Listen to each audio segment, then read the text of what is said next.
Hello, and thank you for joining us for another episode of AllDay Edify, the show, where we're your Yeah, hosts, Corey and Natasha Feemster.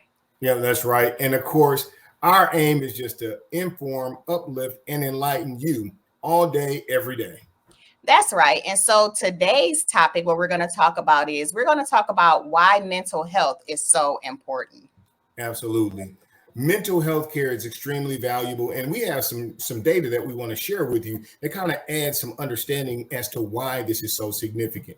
If you take a look at it, there is a high percentage of adults aged 18 and over who had received medication, medical treatment, as well as receiving counseling or therapy from a mental health professional in the past 12 months. And if you can see here, that number varies in different age groups, 18 to 44. Then there's another age group, 45 to 64. And lastly, our seniors, 65 years and over. There's also data that supports the idea that there is a difference in gender in terms of these services being provided by for individuals that are 18 and older. The difference is that you'll see again people who are receiving mental health treatment, taking medication, as well as receiving counseling or therapy services. And as the indicator shows here with this graph, the number is extremely higher for females compared to male counterparts. All right. And then the other thing that we want to point out to you is that there's a difference with people's background in terms of what their race or nationality is in terms of them receiving these services. As we can see with individuals who are non-Hispanic whites, non-Hispanic whites being a lot higher than their Hispanic and their Black counterparts. And so there's a lot to read in between that. However, it's very obvious that there's a difference between who is actually receiving these services, who is actually taking medication, and then at the same time, who actually needs these services. And so to talk about that a little bit more, we have a guest with us who is a subject matter expert. That's right. So our guest for today is none other than Jamel Jefferson, who happens to have his own practice. He's a licensed professional counselor. Hey, Jamel, how are you? Thank you Hey, for Jamel, how joining you us doing? today. Hey everybody, I'm doing well. Thank you for inviting me. Good to have you with us. Now, we're talking about this topic and we shared some data that a lot of the indicators are that maybe there are some people who view and understand the significance of having strong mental health care while others don't. Could you expound on that a little bit?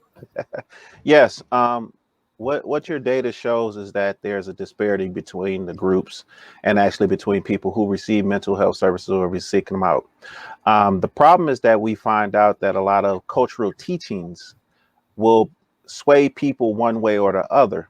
Um, we're out here with mental health now in this climate, especially with COVID and a lot of things are coming up, that it's becoming even more evident to take care of your mind. One thing is that we see people going to take care of physical health, but there is a problem with that when you just take care of the body and not take care of the mind, because as we know that the mind is the central processing unit of the body. So the mind tells the body what to do, not the other way around. And a lot of what I've come to find out most of the time in this country is that we're big and it's okay to go get physical health. But when you start talking about mental health, it becomes taboo. People get labeled as crazy. I know I tell a lot of people that come see me, there's no such thing as a crazy person in therapy. I like to tell them, I say, hey, the crazy people are the ones sitting around outside talking about they don't have any problems, knowing that they really do. So how can you be crazy when you understand that you have a deficit or an issue and you actually seek out help to rectify that? Very good. Good point. Now, before we put the cart ahead of the horse, which I've already done, so you have to excuse me, if you could please, Jamel, tell us a little bit about your background, some of your experience that led to you being in this place that you are today. That's funny. People ask me, say, how did you become a counselor? Honestly, I was tricked. I tell people that I was tricked because my bachelor's is in financial planning, concentration investments. I went to school with dreams and hope actually to be an accountant. And I ended up watching a movie called Wall Street. And next thing you know, I wanted to be an investment banker. So I was easy to switch.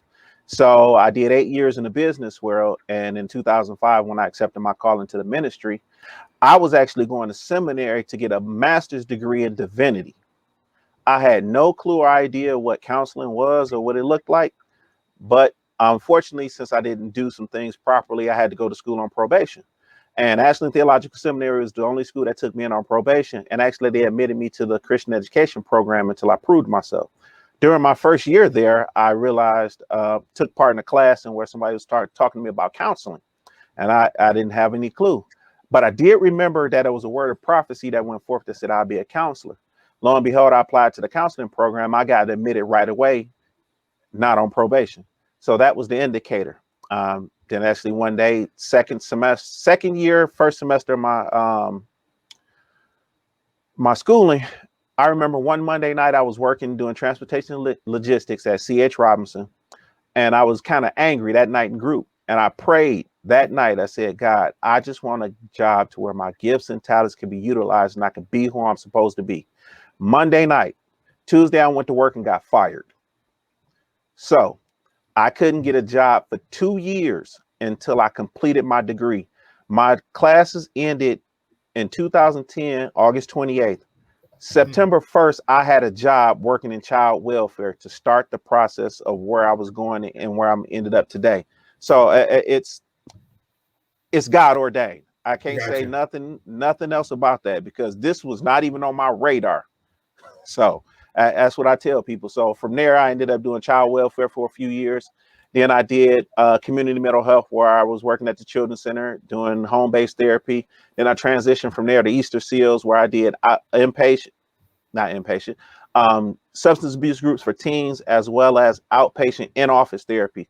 And from there, I branched off into private practice, and then I was able to establish my own private practice after that.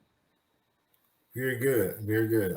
So with that in mind, so that's kind of all encompassing. So, and with this topic and this lifestyle, why does that mean so much to you? It seems like you've grown a passion for it, considering you switched kind of your majors. So why does this topic and lifestyle, providing this service mean so much to you? Because one of my passions, one of my heartstrings is helping people to be who they're supposed to be, to achieve healing. And in that avenue, you have to understand what's really going on inside of you, where you're at, even your identity, or just even stressors in life. So it's really important because we're out here in the world struggling with a whole lot of things that we're not able to get assistance with. And a lot of times we don't even know what it is. I can coin it as dysfunctional behaviors. We have these habits, these behaviors that are not meeting the needs of what we're actually trying to get, but it's actually causing us more harm. But we're only doing what we know to do that's best to try to deal with our pain, to deal with our issues. So where is that safe place to where you can go and deal with your stuff without, I said, without the fear of hearing it across the pulpit, without the fear of seeing it on social media, without the fear of hearing it at the family barbecue? That's the therapy process. So there's a safe place where people can come work through their stuff. And then as they gain tools and be able to grow and develop, they can go out and help other people. So that's the process with this. So it's really important to me because I want to see people become healed and become who God has actually called them to be and be the best version of themselves they can be. Absolutely. Helping people live their best life, right? Yes, sir. Absolutely. So I'm looking, and I want to go back to a data point where we identify with, based on this research that is made available to us, that women seem to be a little more likely, in fact, significantly more likely to seek out mental health services than men are. What is the stigma with that, or why do we think that is? That's a wonderful question. It's okay to get help. For women are taught from birth that it's okay to express their emotions and feelings, to talk about things. That's how they get quote unquote labeled as emotional. And I like to teach my men that we're just as emotional as women. But there's this upbringing that us men are taught that, one, emotions are a sign of weakness. Crying is a sign of weakness. Anything other than being some tough dude out here working through everything and not showing any emotions and not dealing with any pain is weakness. And that's the part that now we're finding out that we're debunking that myth, because we're equipped the same way, we feel the same way, we have a lot of the same issues, but it's okay for one set to deal with it, but it's taboo for the other. So that's why you don't see a lot of men talking about stuff. That's why you see us as angry. That's why you see a whole lot of health issues, because that's all that stuff internalized is causing it to materialize in many different ways, i.e. heart attacks, high blood pressure, stress, strokes, mental illnesses, disease. It's a lot of that because we're just stuffing it all on the inside of it, and there is no release point. And that's where you see the differences, because again, let a lady say, hey, I'm going to get some help. Be like, okay, girl, go ahead. That's so nice. You get a dude out here like, man, what's wrong with you? Are you a punk? You soft. That becomes the stigma. And I see that a lot too. I see a lot of young guys and I see older guys too. Sometimes they ask for or try to reach out in a general aspect, saying, you know, they would like to receive mental services. But when you present that to them, they're kind of like, you know, not really wanting to engage in that factor. Is there a different approach that should be taken in that manner in terms of trying to get the men to really seek those services to get the help that they need? Yes, there becomes a conversation that we have to have with people and let them know that it's okay to get help. I love to use the analogy about tutoring. I have a younger daughter who I ended up having to put in tutoring to get some reading comprehension help. I live in the Rochester Hills area, and it was really kind of disheartening. I felt really bad, like I failed my daughter when I had to get her tutoring. I didn't understand the concept because in my mind, tutoring was for dummies. That was the deal. So I'm riding one day and I hear this Kumin commercial, and it's like, no, only smart people come to Kumin, and it really baffled the mess out of me. I was like, smart people go to tutoring? I'm confused. So I asked my wife, I was like, well, who's there? And she talked about the Asians, the other communities, and I was like, hold on, wait a minute. Those are the people we go to as our doctors. They got all the good jobs. Huh? They getting help? What's up with this? So that's when it led me to really research and look at it. It's like, wait a minute. Getting help and getting assistance is not dumb or stupid. It's smart, because you have to use the resources available to you in order to move forward. It's not a sign of weakness. It's actually a sign of strength to maybe recognize something and then be able to move forward. And that was the moment that I really started understanding, like, wait a minute, there's resources available to us. We just have to utilize them so we can be better. And I think that's the speech. And then what really I see a lot of my practice, because I have an abundance of men that come see me, is that the conversation. When my boy told me, man, he came to therapy and it changed his life. So that now becomes the narrative. If we change the narrative and start, I'm gonna use testifying about the goodness of counseling and how it can help you, it shifts people. Because why do you buy a product? It's because somebody has told you, man, you need to check this out. Or you see it somewhere and you like, man, that's awesome. How does that work? And then somebody talks about it. So once you start changing the narrative around, it's okay to get help. It's okay to go to counseling. It's okay to enlist assistance. It's okay to go lay on somebody's couch and talk about your problems. That's when things will begin to shift. Because if it still is taboo or something you got to do in secret, a lot of people will shame away from it. Gotcha. And you bring up a good point. And again, I want to refer back to the statistical data that we talked about earlier, where we talk about how it is that Hispanics versus non-Hispanic whites and non-Hispanic blacks, according to this, and it's important to point out that this is the National Health Interview Survey, National Health Interview Survey, and they're speaking with and surveying U.S. civilian, non-institutionalized people. So these aren't people that are somewhere institutionalized. These are normal people who are admitting that they have issues, they take medication, and they are seeking out treatment to get better. You talked about the tutoring, and this applies in mental health care as well. Could you expound on that a little bit? Yeah, it's the same aspect as tutoring, is being able just to look out and get help. But like I said, what's in our culture that we are being taught?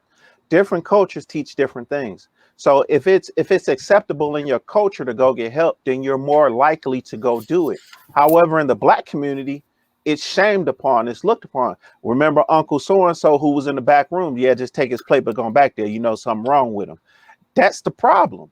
Hey, go get some help. I've heard many a times that, hey, well, my mom and them said ain't nothing wrong with me. I don't need no counseling. Counseling is for crazy people. That's the narrative that is being spun in our community that is not being spun in other communities. They are encouraging you to go get help, to go talk to people. Unlike our Caucasian partner, they're encouraged to go to counseling. They go do all the. It's like, wait, what's going on? Why are they a little bit better off? Because they're willing to use the resources. Absolutely. We struggle. Absolutely. Why? Because we don't want to use the resources available to them, because we have made, again, I'm keep using the word taboo.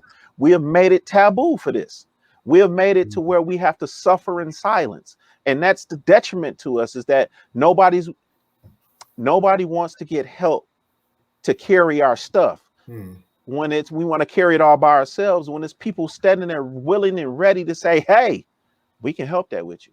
Well, no talk rules in the house. Well, go on in the house, stay in the house. We don't talk about it. Again, that's where we're hiding all this shame. That's really how the enemy is kicking our butts. It's because we're doing it all by ourselves. But what happens when we list help is that now we're shining lights in areas, and now we got support. So you just can't be kicking my butt by myself. I got my boys with me. So that changes the narrative. So that's the part of this. We got to change that narrative. Yeah, absolutely. Now, I did notice one thing in terms of mental health. It's been on the rise, especially it's been on the rise before COVID.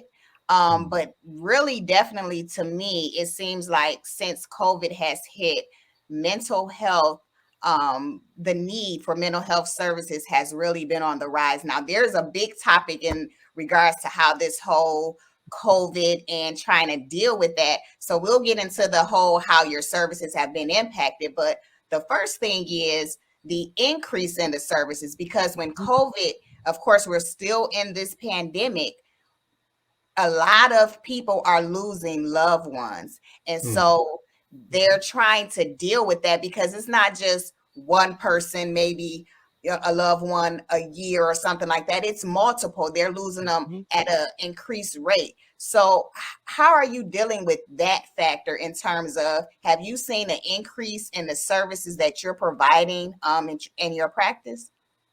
As far as the grief and loss, or anxiety or depression related to the COVID, because that's two different areas. Because so it would be kind of like the anxiety in terms of, no one knows what to do. They don't know if they're going to be next, and how to specifically deal with all of these loved ones, that they're losing at a rapid pace, and trying to support, each other, but then they don't know how to be of a support because they need support. So that's kind of, the anxiety piece and how to actually deal with that. Right. Well, that's part of that is understanding that you can't help anybody if you can't stand up. So I teach a lot about self-care. So in order to support other people, you have to first take care of yourself. Because I know if I go to lean on somebody and you can't stand up, I got a problem. But that's part of this, and it's having that open door to be able to talk about these things, and understand what's really going on, and even understanding what can you control and what can't you control. One of the biggest ways that people are really coping with this is with faith. My office is Christian based, but I've worked with people with different faith backgrounds, and you talk about, well, what are you utilizing to help you get through this?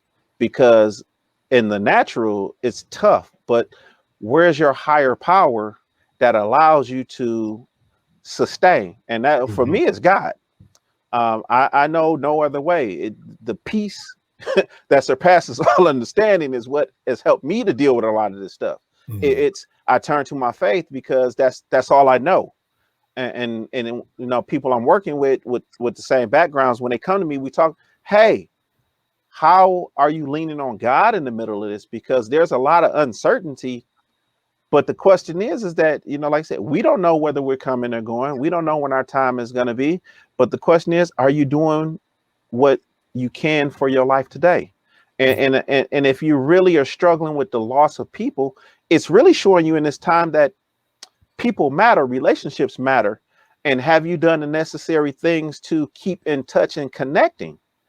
Because it hurts to all of a sudden say you look up and somebody's gone, but yet you have an ought against them, or you got some beef that was never resolved. So Right. now it's at this point is that I need to start tightening up some of these relationships. I need to start speaking to people if I ain't spoke to them, or guess what? You know, me and a couple of my friends now, it's big that we tell each other we love us. Man, you know, I love you, dog. I love you. You know, you my mans. We give you your flowers before you leave the earth. Absolutely. And that's letting people know how significant they are to you. Even if I don't talk to you every day, let me just let you know you matter to me.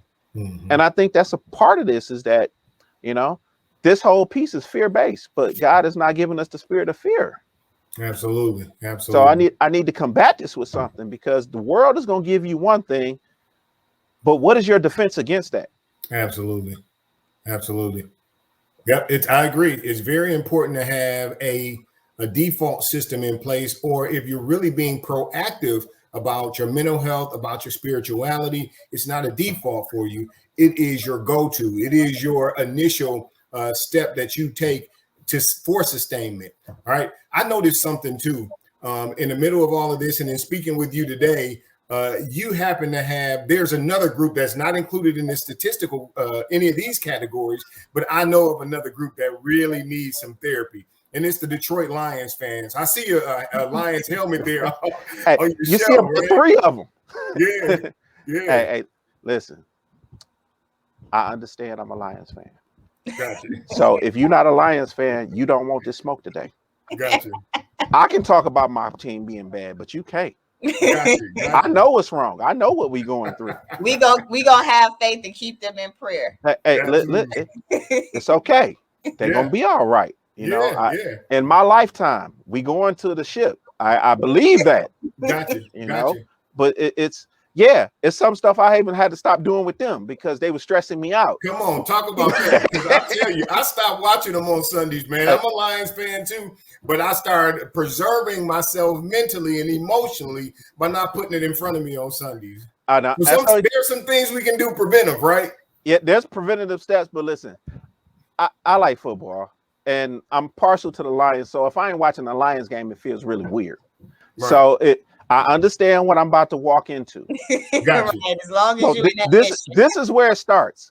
Gotcha. I prepared myself because I know what's about to jump off. Gotcha. So when it happens, I'm not shocked. I don't go in there with all these hopes and dreams and these false expectations because disappointment is nothing but unmet expectations. Absolutely. So I've learned how to temper my expectations. And now I've said, I just need the Lions to compete. If they show up and compete, I'm happy because first of all, you ain't just gonna come in here and just be punking us and think when your schedule come out, you automatically write W's and L's. When the Lions say you just put an automatic W behind, no, that ain't cool. Right, no, right. You gonna come in here and get some of this, and you gonna leave out like my man said, kneecap gonna get bit off or something. Yeah. So you ain't just gonna come in here and think this is just an easy win. So I'm happy with that, and I understand the culture, the atmosphere, and what's changing. So I really don't expect them to be good. Next year, I got different expectations because now brand new regime, things are changing. It's a little different. So there's just a little bit of ups and downs. Gotcha. There's some wins we're going to get. There's some losses we probably shouldn't have, but I need to see consistency in how you play and the changing of the culture. Okay, so one last question before we run out of time. So I know we were talking about COVID and everything like that. So with your services, I know that services have been virtual, telehealth, not in person. And some people are kind of biased against wanting to just be in the office. They don't want to talk to somebody on the phone. They don't want to do virtual. Some people don't even know how to use virtual services. They say, I don't know how to do that, but they want to just be able to have that one-on-one. So how has those services impacted, and what are you guys doing in your practice to kind of, go through that process? My office has been 100% virtual for these reasons only, because protecting us and protecting other people. I had a few people at first who did not like the virtual, but I had started implementing it before. But once COVID hit and we shut it down, people have been more receptive to it. And it's been easy to take the change. I know there are some folks who still demanding it, but for me, setting healthy boundaries and even protecting my household, I've just decided not to go back until some of this blows off. And it's becoming more effective. And I've actually, a lot of my people are benefiting from it and they're totally happy with it. And Some people are like, well, I ain't coming back. And I'm like, okay, that's cool. But then there's others that say, when you open them doors back, I'll be right back in there. So it's just a new dynamic, and it's a temporary. So as if you're effective, you're effective. And this is the way I do it, to say we're looking at each other like this. So if I got to sit in the office with a mask on and all that, it already puts a barrier between us. So how can we do this barrier free? So I can see your body, I can see your headshot, I can see your facial, we can do all that. That's a new way to set it up, and everybody stays safe. And that's a good Absolutely. segue for, you mentioned that. Can you tell us, before we let you go, how people can connect with you, and some things that, you want to let our viewers know in terms of your practice and how they can kind of, touch base with you? I have a website, which is www.envisionchange.cc.com, or you can call the office at 586-251-0408. Well, my lovely office manager will connect you and give you resources and information about our practice. I do have 3 other clinicians in my office, other than just me, and they're just as good as me, or they wouldn't be working for me. So you can guarantee that, you won't get me, because it's different. But it's, everybody has their own unique skill and ability, but we're all good at what we do individually, and we work together as a team. So don't be afraid to reach out for help.